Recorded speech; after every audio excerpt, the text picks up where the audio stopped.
So many midlife women want to start a business of their own. And today we're going to talk about the lessons I learned and truly the mistakes I made when I started my own business in my next chapter. Welcome to the Extraordinary Women podcast and show. It is the place for women who want to create a fabulous next chapter. I'm Sharri Harmel, and I am so happy that you have joined us today. Well, starting a business in midlife may be your big next chapter extraordinary goal. Finally, you get to start that business that you've dreamed of for so long, journaled about, planned for. But there are some special considerations and even landmines that I had to accept, that I was wrong about, truly, which I'll share with you today. The first is that we need to accept that what it is you're going to create, what you're thinking you're going to create, your first ideation of what it is you're going to have, is probably going to change many times as you explore that goal you have of starting your own business. I'm going to use my magazine, the Extraordinary Women magazine, as an example. I already had over 20 years experience as a life and career coach, both in the executive world, C-suite world, as well as college students. I worked for a couple of universities here in Boston. During COVID, I was bored, as many of us were, and a little bit silly stupid, I like to say. So I thought, why not start a magazine? How complicated could it be, right? Well, my first mistake was that I didn't interview any other magazine publishers other than the one person I knew who was kind of my cheerleader at that time, in order to hear the negatives as well as the positives. I had an idea in my head. I had my solo cheerleader, and I went with it. Well, the online magazine world, as you can imagine, is a tough business. The magazine world, the publishing world as a whole is a tough business. You need to make money with ads. You need to appeal to a broad cross-section of people. Think of the Oprah magazine or Vogue as an example. Even they struggle, honestly. My target population, as an example, which was women, midlife women who were creating next chapters, was very small by comparison. Plus, I didn't have an add-on product like a coaching program or a membership on the backside. And I didn't have a huge following. Many of my clients that I had worked with in my coaching, long coaching experience were not necessarily in the target audience for this magazine. And when you think about it, Oprah didn't start her magazine at the same time she started her talk show. She started her magazine quite a while after the talk show was successful. So I didn't have a following. I totally blanked out about all of that. I hadn't done my homework. I hadn't recognized, made comparisons of myself and other people who were successful in the industry that I was going after.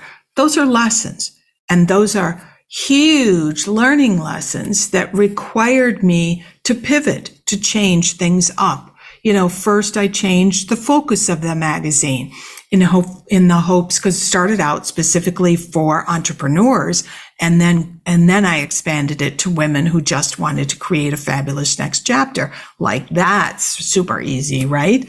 It still was not a super large population of people. I changed the profit structure. I partnered with contributors.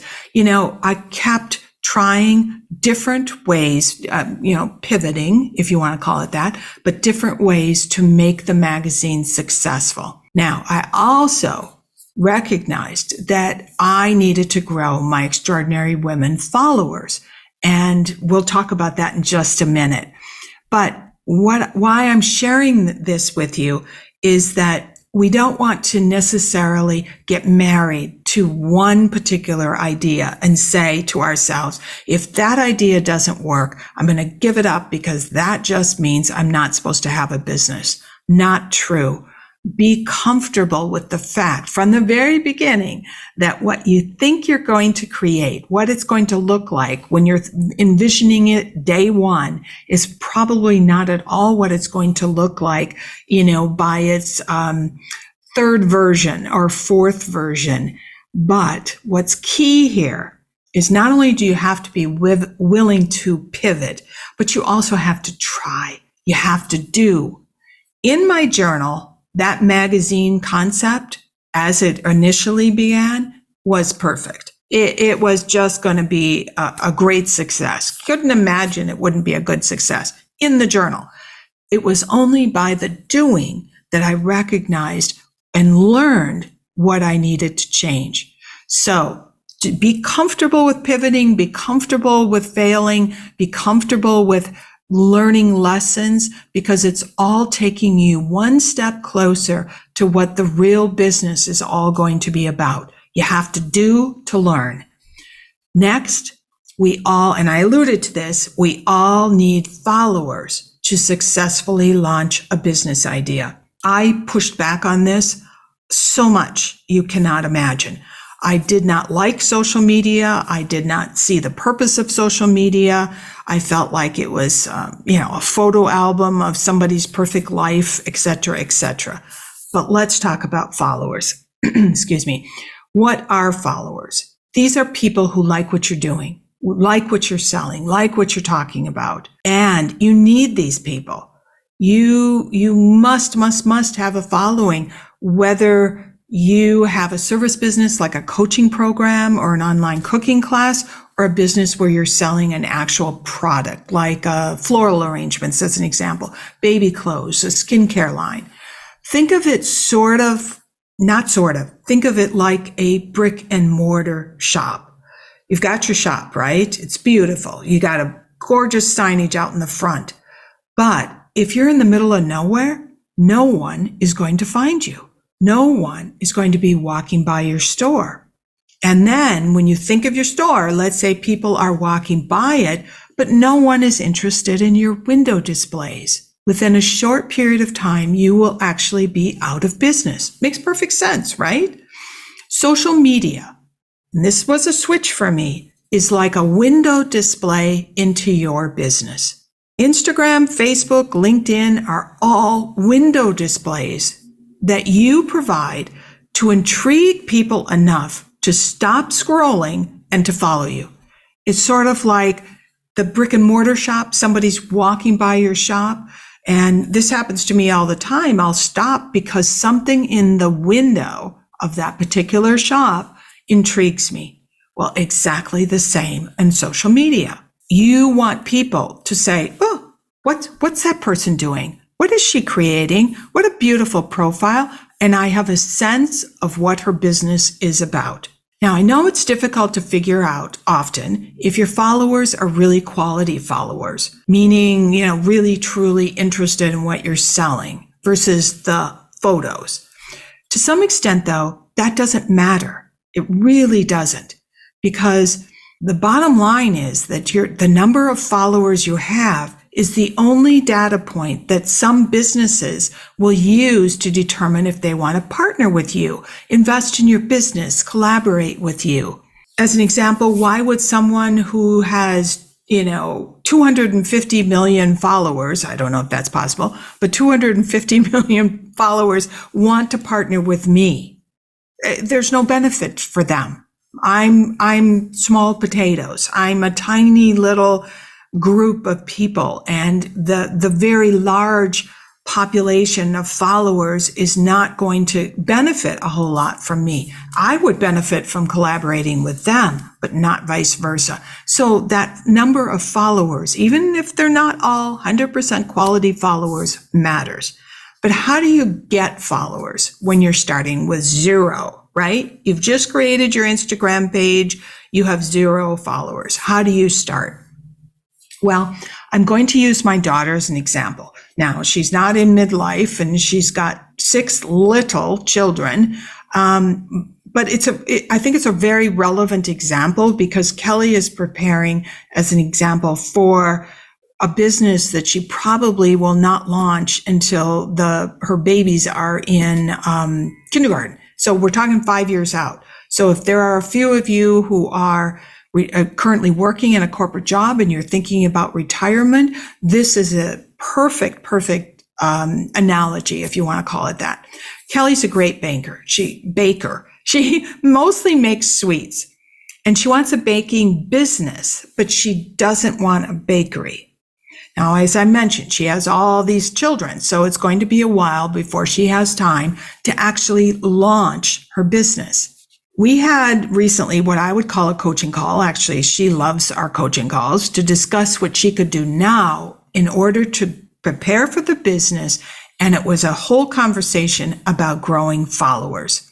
I suggested first that Kelly perfect 2 really, really good cookie recipes, make it simple, and post her progress, post what she's doing on Instagram, as well as photos of her kiddos trying out her baking, products, so to speak. You're starting to lay the groundwork for what it is, as an example, that she's doing. You want to do the same thing. Kelly then can introduce the actual cookies once she's got her recipes, and, post photos that hopefully have some people stop scrolling, want to know more, want to know where can I get those cookies because they look delicious. And once she's got a couple of, say, these cookie recipes, 2 cookie recipes completed and ready to go, Kelly's going to make up boxes of the cookies to give to family and friends and to ask for feedback. Feedback is super important. Remember, I talked about how I didn't get the feedback I needed. You want to know how other people feel about your product. But in her giveaways to her family and friends, she's also going to ask them to follow her on Instagram. Sometimes you have to tell people what it is you want them to do. And if you want them to, you're bringing them free cookies, or you're giving them free coaching sessions, or you're providing a free style consultant, whatever it might be, there's nothing wrong with asking for something in return. And it's, in Kelly's case, as well as yours, it's going to be feedback and follow me. So once her followers are growing, she's going to explore more ways to get her product out there. Now, for Kelly, it might be, farmers markets. Again, packaging her cookies in such a way so that, making it affordable, number one, because she's at a farmer's market, but packaging so that it really, really encourages people to follow her on Instagram. She's building her following. She could go into, corporate sales where she's packaging her cookies for business events or, holiday gatherings. She could offer, a coupon for so much off if you join and follow me. So it's all about not profitability at that point. You always want to break even, but not profitability per se, but growing that followers list. Kelly's ultimate goal is really big, and it's to have a booth at the Minnesota State Fair, which would actually provide her enough income to live on for the entire year. But she has to grow her followers to ever make that a possibility. There has to be, who are her followers, a whole bunch of people who know that what it is that she creates is fantastic. So when you think of this, you've got this really big, extraordinary, incredible, amazing, fabulous goal. But you got to think about the steps to get there. And most often, the steps that get there are the followers that will help you to grow whatever it is that you're creating so that you can get to that amazing goal. Is it easy? Oh, good Lord. Heavens, no. I still think about ways of growing my followers now, but in the beginning, I didn't think about followers. I was so anti-social media. I was sure that if I just created the right product, that the followers would come versus the other way around. Paying attention to my followers, engaging with my followers, talking to competitors, people who are in the same space, so that I had a better idea of those people, what's in their heads, what's in their hearts, what is it that they want. do all of that. I want you to think about your followers and to grow your followers before, and you can do this before you actually launch your product. As an example, I'm writing a book. I'm starting to create a buzz around the book. The book actually may not be in somebody's hands for 9 months to a year, but it's really important that people know what it is that I'm working on and are excited to see what the end result, the product is. And it's my job to grow that, to grow those followers, to grow that group of people who are interested in what it is that I'm creating. Now, as I said, talk about your business, ask questions of other people who are in that space where you want to be. But most important, embrace social media. Social media, again, is the window that people are walking by and looking at to see what it is that you are offering. Lesson number 3, and this was kind of embarrassing, I should say, shocking and embarrassing for me. And it's all about knowing your strengths and weaknesses. I talked about how the magazine structure, even for Oprah magazine or Vogue, and I know it's all about ads. Ads are what make magazines profitable. That's why they can offer a 1-year magazine for, $25 as an example. So ads make the profitability of a magazine. But what I did not really think about is that I'm not a natural salesman. Cold calls for me are worse than like going to the doctor or the dentist. Both of those are preferable to making a cold call. This is embarrassing. The fact that I did not recognize my strengths and weaknesses because I'm a certified Gallup Clifton strengths coach. I know I've got wonderful strengths in strategic planning and creating visions, seeing how opportunities can connect and grow. I'm an idea generator. Those traits all made me a great coach, but not a salesman. How could I have missed it, right? Yes, don't miss it. Don't do what I did. We all have strengths and weaknesses in different areas. One is not better than another. You don't need a certain strength in order to start a business or be an entrepreneur. You just have to know what are your strengths and how can you use those strengths in order to create what it is that you're imagining. Now, you can go to a Gallup Clifton Strengths and order your full 34. There is a cost associated with it, but it does have value because it really lists those all 34 strengths in order. And so you can see what's at the bottom of your list and what's at the top of your list. There's also a resource called High5, the number 5test.com, where you can get a rough view of your top 5 strengths. I don't know what I'm trying to think, kind of the analytics behind that test are, how accurate it is. I took it just to compare it against the Gallup Strengths Test, and it's kind of in the same area. You could also, if you don't want to go that route, is just ask a few people that you know really well and they know you and ask them what they think you're good at. It really can be quite interesting.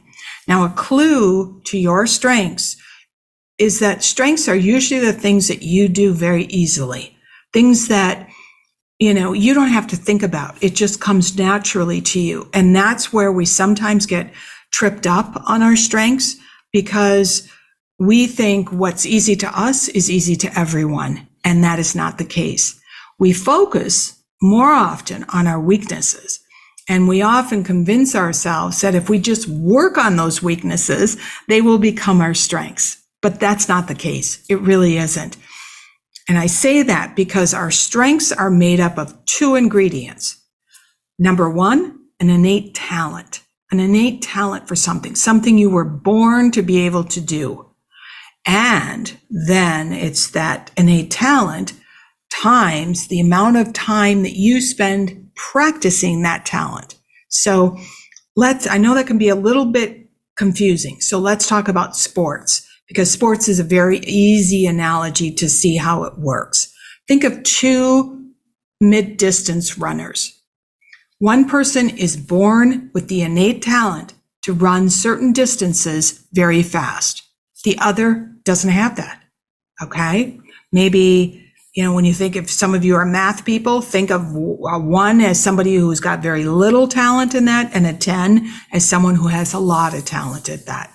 Then let's say they both put in the same amount of practice. It's a huge amount of practice. So let's say it's 10 again, means I've spent an incredible amount of time practicing. Let's look at the one with the innate talent and the practice time. That's 10 times 10, which is 100. That's a strength. You can't get any stronger than that, right? But if you look at the person who was not born with the innate talent, that's a 1. 1 times 10 is just a 10. So you can see that if you look at it from a sports standpoint, the mid-distance runner, one could potentially end up at the Olympics. The other is going to be a really good recreational runner. That absolute same for our own weaknesses. So when I talked about myself being a really not great salesperson, I could work on that, but it is never going to be my strengths. And that might mean that I have to outsource that particular task if it's an important task to grow my business, number one. Number two, if that particular quality is something that is required, is a significant component to my particular business. Let's say it's a design component or product that, it's going to determine whether or not I actually create a product. If I don't have that, then it's not the right business. Interior design, perfect example. I love interior design, but I don't have the degree and I don't have the experience. I've done my own homes. I've never done anyone else's homes. I don't have that. I don't have that very necessary skill set that to be a really great and have a successful interior design business. That would not be a business that I should start. So knowing our strengths and weaknesses really helps us to figure out what it is, what kind of business we want to have, number one, and number two, who do I need to loop in and what do they need to be good at? Number 4, and this is important, but also very, very hard to do, is to ask yourself why you want a business and who are your clients? Who are your target clients, your ideal client? Now, this matters because knowing why you want a business will help you to figure out what kind of business you should start. As an example, if you want a business that maybe you can do, because you like to travel, you can be free to come and go. You want to work, 3 days a week, but not 5 days a week. Something that is a brick and mortar shop, as an example, is not the right business for you, right? So you have to know why you want a business in order to help you to determine what kind of a business you should start. It also helps you to figure out what you should focus on within the business. For example, if you need to make money right from the start, you can't create products that have a long funnel of building trust.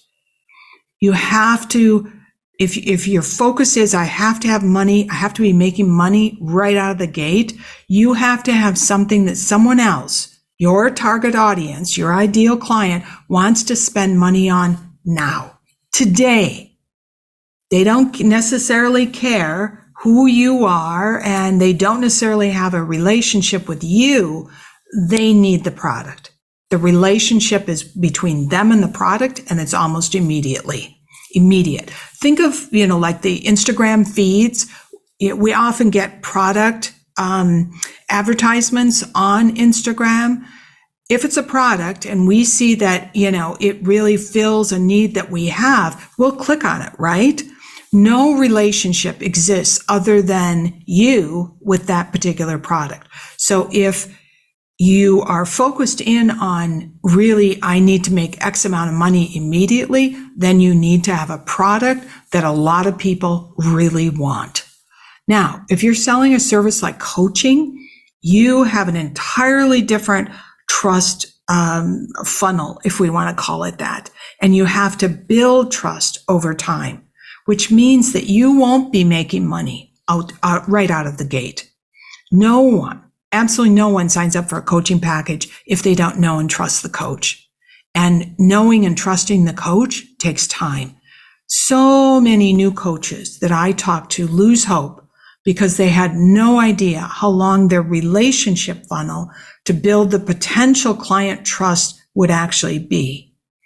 Most service businesses are like this, They are all set up in such a way so that you need to build connections. You need to earn trust and credibility with a specific population of people, and that takes time.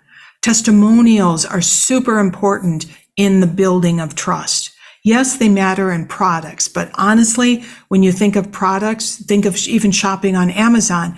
If you're looking for a specific thing, often, if you're like me, often I don't read the reviews. I look at a product, I look at what the product will do. Does the product meet the needs that I have? And then I hit buy. Next, and a very important part of this is, who is your ideal client? When you say the world is your ideal client, it's a great concept, but it's unrealistic. Research proves that the more you niche, the more successful you'll be, especially at the start. Think of brands that you love, and I'm going to use Tom's Shoes as an example. Tom's Shoes started because they were making shoes that were modeled, I think, after Argentinian farmers. And Tom set it up so that each pair that was sold in America, they would donate a pair of shoes to a child in need. It was very simple. One type of shoe, one particular giveaway that was associated with that product that differentiated them from others, maybe similar shoe companies. Tom's built up that brand with a very narrow, very small niche and then expanded. Now they sell all kinds of shoes. I think they still give away. That is still a part of their corporate mission. But what it proves is that you have to niche, especially at the beginning, in order to grow your business. Therefore, knowing your why do I want a business, and knowing who you're going to sell your product to helps you to really have a sense of, what kind of a business can I create? What kind of profits am I going to expect, with a realistic timeline of both? I had no idea, truly, how long my own profitability timeline was going to be. I had been a coach, as I said, in the corporate world. I had been a coach within 3 major universities here in the Boston area. Those institutions and corporations gave me credibility. Everyone inside those organizations, which are the only people I worked with during those years, knew me because of the organization. When I put out my shingle initially, and this was quite a while ago, Sharri Harmel Coach, no one saw me as a part of anything. And therefore, it took a long time for people to know me and trust me and build the kinds of collaborative relationships where that would happen. So knowing who my targeted clients are today and focusing only on their preferred social media platforms. I can't be everywhere. I can't be thinking about TikTok. I can't be thinking about, do I invest in Pinterest? If I don't really, really focus in on who is my ideal client and where are they. So know your why. Why do you want to start a business? And know your who. Who are your ideal clients and where are they? What are their preferred social media platforms? Because that's how you will begin to grow your following. Last, you can't work all the time. You have to schedule in fun. Starting a business can be intense. And if you don't schedule in fun, I'm telling you, you will burn out your creativity muscle. Spend time doing whatever it is that you love besides your business. Schedule in time with your knitting group if that's your jam. Make time to travel. Join a book club. Take a dance class. Nurture that whole of you. Don't let yourself say, when I get my business to X level, then I'll have time to have some crazy fun. You got to schedule it in today. And why? I'm going to give you a little example. I'm in a coaching program that isn't cheap. It's kind of a goofy coaching program because it's all about, for me, it's goofy. It's all about style and self-image. These ladies spend more time talking about makeup and purses and clothes than I ever even think about. But it's so totally different from all my next chapter business that it's actually sort of fun. Well, I committed to stopping some of my auto renews this year. I was going to be even more fiscally, focused. And so I wrote to them and said that I didn't want to renew. It all felt so frivolous, right? Just today, I was sitting there and I had like zero ideas for a future YouTube show. So I listened. I thought, oh, what the heck? I'll go listen to a couple of their calls. Truly, it was a release for me. I heard those women talk about style and makeup, and it totally got me out of my head. Suddenly, I had more ideas than I could write down. Fun, believe it or not, feeds our creativity. So my last bit of advice is to welcome in fun every single day. Nothing about fun is frivolous. All for now. A viento.